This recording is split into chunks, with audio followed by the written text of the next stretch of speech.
actually naipakita ko na to kay ano, kaya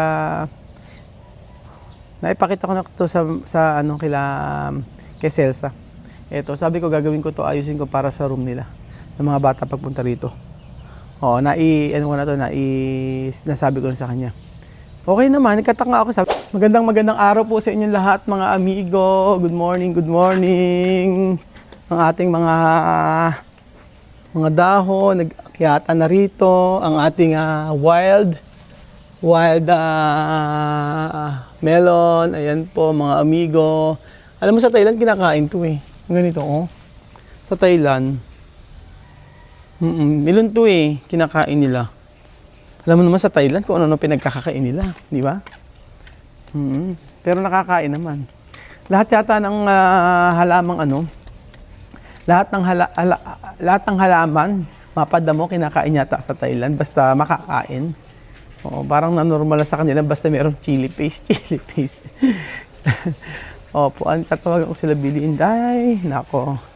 Basi pag mati Janet, nakalinis na siya. Oh.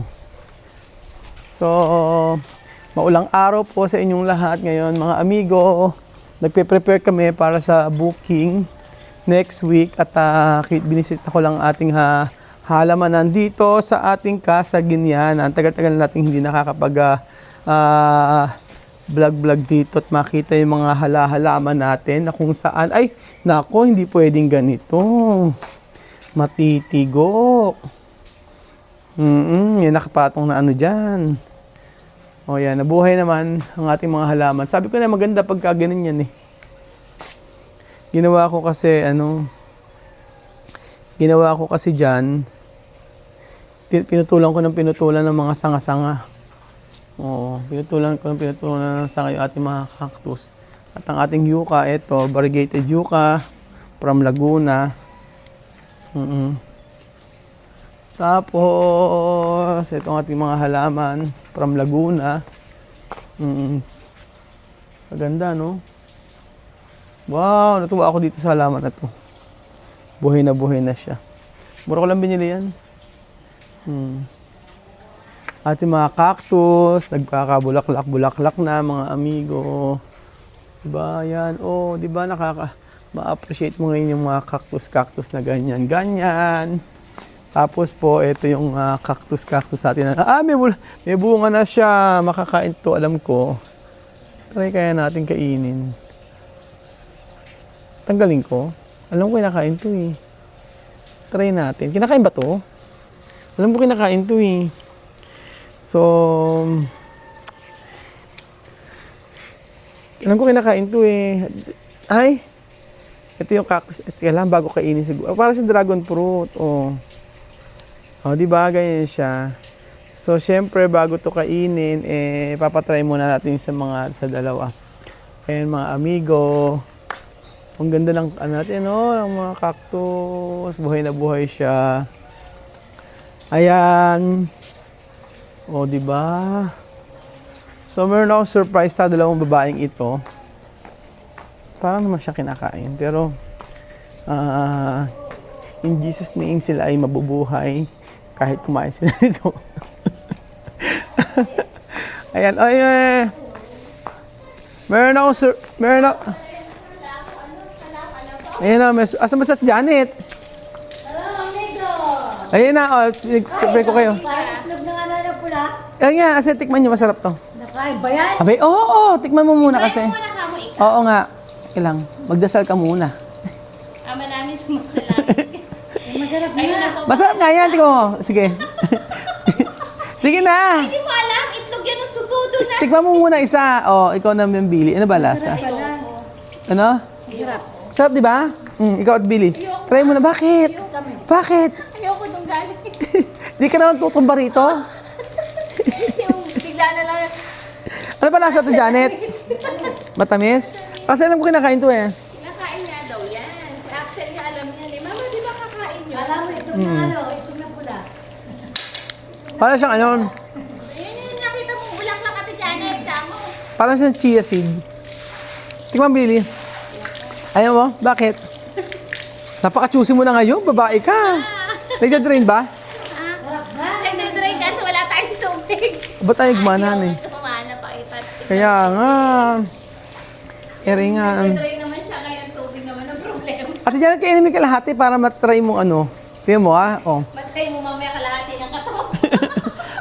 Mamimili ka lang naman kung ano lasa. Di ba sarap? Ayaw mo na wala sa akin eh. Ano yung tawag dito? Dragon. Oo. Tama, nagtangapan mo ng palakari ito. Ano?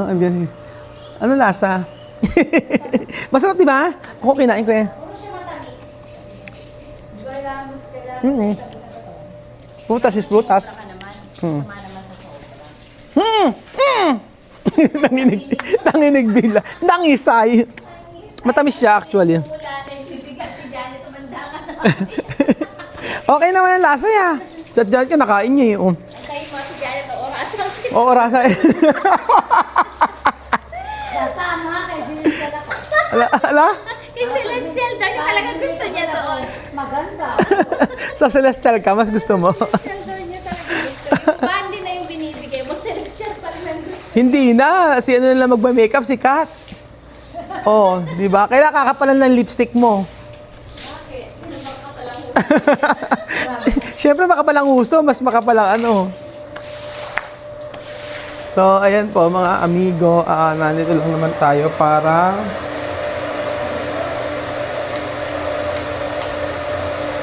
ayan na. Kaya hindi siya bili kasi yung pindutan niya. Talaga naman dapat nakapindot eh. Hindi siya naka-loop na gano'n, nakaangat. So, kailangan palitan yun. So, tinawag ko na si Kuya Edwin. Baka si Jemo ang sagot sa lahat ng ating tanong. Kaya sa ating mga problema, so ganyan. Kailangan i-prepare yan kasi sa next week may magche-check-in dito. Pati ka sa Pilipina. Oo nga, pati ka sa Pilipina. Kaya nga. Hindi may baby. Paborito niya eh. Papatikim ko nga ito kay Kuya Belgium. Sabi kasi ni Belgium, ano daw to, masarap daw po ito mga amigo. Okay naman ang ibang halaman natin. Kailangan pala binibisita. Ito hindi pa ako nailalagyan to. Oh. Meron ako in order. 1, 2, 3, 4, 5. Hindi pa na pa. Gusto ko kasing palitan. Para iba-iba naman yung ano ng resort natin. Hindi naman po pwedeng puro kagaya niya, no, binago natin. Di ba? Naglagay tayo ng, kung ano, ng ibang halaman. Tapos, ayan. Oh, di ba ang ganda naman? Para iba-iba yung mga halaman nating ilalagay sa resort. Hindi naman magkakamukha. O, may mga bulak, meron pa mga prutas. Oh, ito yun, oh. So, nakain naman.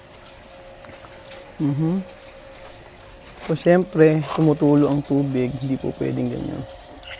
Kaya pala mahal ang binabayaran sa tubig. Kasi nakaanda rin tuon natin. Tapos, ayan. Pagka nagganyan yan, magkakaroon na ng bunga yan eh. Mamumulaklak na yan. So, hopefully, maraming maibunga itong ating mangga na to. Ayan. Sa lahat ng binili kong halaman, ito ang nabuhay lang. Iisa lang nabuhay natin na fern. Isa lang. Sabi. Diba? Hindi, at least may nabuhay pa, isa wala. Hindi ko natatanggalin yan. Hayaan natin dito yan. Ay, nako. So, ang dami ko pa palang halaman bibilin. Kulang pa. Kasi may mga halaman. Yan nga, pinarepaint ko nga ito. Para mas maganda. Pag kasi hindi mo pinarepaint yung mga ganyan, mga amigo, masisira lang. Oo, yung kailangan talaga nire-repaint ang bahay. At least every 2 years.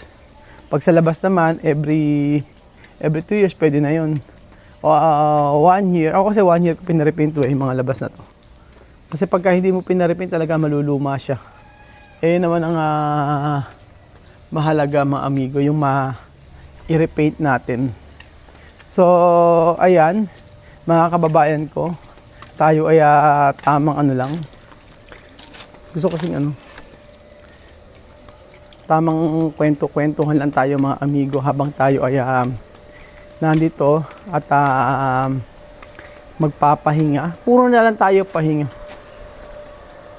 Tapos, asan ba si Kuya Belgium? Tutuwa ako sa bonsai natin mga amigo. Ayan. Shoutout kay Ate Marilyn ko. Tsaka kay Ate Pe. Love na love natin kayo. Shoutout sa mga nagmamahal sa atin. Thank you so much po. Sobrang, sabi ni Kuya Belgium, pwede raw bang hindi siya, pwede raw bang mamaya na siya maglinis kasi daw magbe-breakfast muna para dumi naman ang tiyan niya. di ba? Talaga si Kuya Belgium. So, itong ating garden, ito hindi pa natatapos to sa bahay. At least marami ng changes. Marami ng pagbabago. Ngayon masyadong hindi na ako kagaya before ng sobrang busy. Ngayon, ang haba na ng oras ko. Kasi nga syempre, hawak ko na yung ko. Hindi na ako yung kagaya before na ito yung kaganda. Ito yung isa sa ay binaha dito sa Mickey Prince. Ito sasabi ko ninyo. Baha po. Wala, bumaha na naman. Ay, baha dito, mga amigo. Ang sinasabi ko sa inyo. Binaha po ang bahay namin. Ayan, binaha. Kasi ilang araw, alas 3 weeks nang nag-uulan. Buti nga ngayon, umaaraw-araw na po mga amigo naku, hindi kaya mamatay yung mga yung mga mangga ni Princess. Grabe naman to.